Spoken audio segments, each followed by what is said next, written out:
மதுரை மாவட்டம் பெருமாள் கோவில்பட்டி கிராமத்தில் சமூக நல்லிணக்கத்தை எடுத்துரைக்கும் வகையில் பிரம்மாண்ட அசைவ திருவிழா நடைபெற்று வருகிறது. இதுகுறித்தான கூடுதல் விவரங்களை செய்தியாளர் சல்மான் வழங்க கேட்கலாம். சல்மான், இதுகுறித்தான விவரங்கள். மதுரை மாவட்டம் திருமங்கலம் அருகே இருக்கக்கூடிய சொரிக்காம்பட்டி ஊராட்சிக்கு உட்பட்ட பெருமாள் கோவில்பட்டி பகுதியில் உள்ள காவல் தெய்வமாக அந்த கிராம மக்கள் கருதக்கூடிய கரும்பாறை முத்தையா கோவில்களில் ஆண்கள் மட்டுமே பங்கேற்கக்கூடிய அந்த திருவிழாவானது இன்று காலை முதலாக வெகு விமர்சையாக நடைபெற்று வருகிறது. இந்த திருவிழாவை பொறுத்த மட்டிலும் ஆண்டுதோறும் நடைபெற்றாலும் கூட இந்த ஆண்டு அதிக அளவிற்கான பக்தர்கள் வருகை தந்திருக்கிறார்கள். குறிப்பாக இந்த கோவிலுடைய பெருமையை பொறுத்த மட்டிலும் பக்தர்கள் அவர்கள் பல்வேறு நேர்த்திக்கடன், குறிப்பாக தங்களுக்கு ஒரு அரசு பணி வேண்டும் எனவும், அதே போன்று விவசாயம் செழிக்க வேண்டும் எனவும் உள்ளிட்ட பல்வேறு நேர்த்திக்கடன்களை அவர்கள் நேர்த்திக்கடன் இருந்து அதற்காக அந்த கருப்பசாமி கோவிலுக்கு கருப்பு ஆடுகளை மட்டுமே அந்த நேர்த்திக்கடனாக விடுவார்கள்.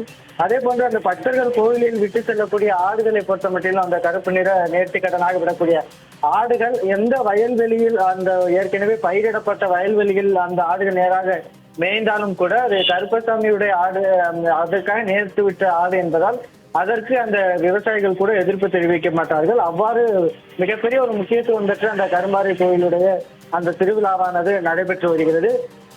இந்த ஆண்டு விழாவை பொறுத்த மட்டிலும் நேர்த்திக்கடனாக செலுத்தப்பட்ட 125 ஆடுகள் காலையில் முதலாக பலியிடப்பட்டு அந்த 2500 கிலோ அரிசியை பயன்படுத்தி அந்த உணவாக சமைக்கப்பட்டிருக்கிறது. காலை சுவாமிக்கு பூஜை செய்த பின்பாக பக்தர்களுக்கு அந்த அன்னதானமாக வழங்கப்பட்டு வருகிறது.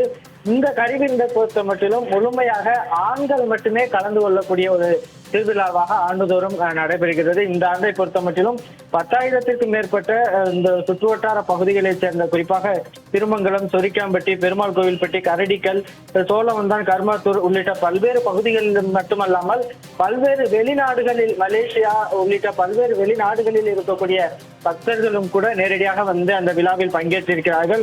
அதே போன்று இந்த விழாவை பொறுத்த மட்டிலும் ஜாதி மதத்திற்கு அப்பாற்பட்டு அனைத்து சமூகத்தினரும் வருகை தந்து ஒரு சமூக நல்லிணக்க விழாவாக நடத்தப்பட்டு வருகிறது. இதனால் இஸ்லாமியர்கள், அதே போன்று கிறிஸ்துவர்களும் இந்துக்களும் கூட அனைத்து மதத்தினரும் கூட அந்த விழாவில் பங்கேற்று அவர்கள் அந்த உணவு திருவிழாவில் கலந்து கொண்டிருக்கிறார்கள்.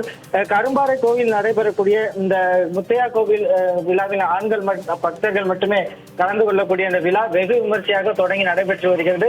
10,000த்திற்கும் மேற்பட்ட ஆண் பக்தர்கள் கலந்து கொண்டு அந்த உணவுகளை அவர்கள் அந்த அன்னதானத்தை எடுத்துக் கொண்டிருக்கிறார்கள். ஸ்ரீதர், விவரங்களுக்கு நன்றி சல்மான்.